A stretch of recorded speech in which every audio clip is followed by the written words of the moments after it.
আজকে মিঠুন দা আমাদের এখানে এসে হঠাৎ করে আবার কার সঙ্গে খেপে গেল?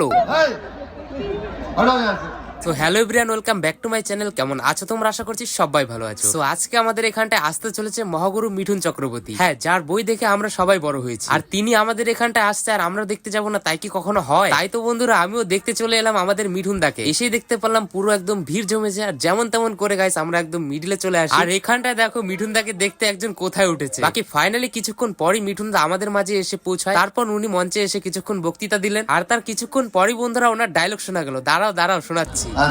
ডায়লগ বলছি, এগুলো করে নি। পারবো এখানে লাশ পড়বে শ্মশানে। আমি জল ঢোড়াও নই, বেলে বোড়াও নই, আমি জাত গোখুড়ো। এখন শুধু কলার দুধ খাই।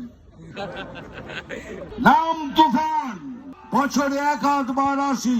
যখন আসি তখন প্রলয় ঘটে, আর যখন যাই তখন নিজেকে যারা ভগবান মনে করে তারা তাদের অস্তিত্ব খুঁজে বেড়ায়।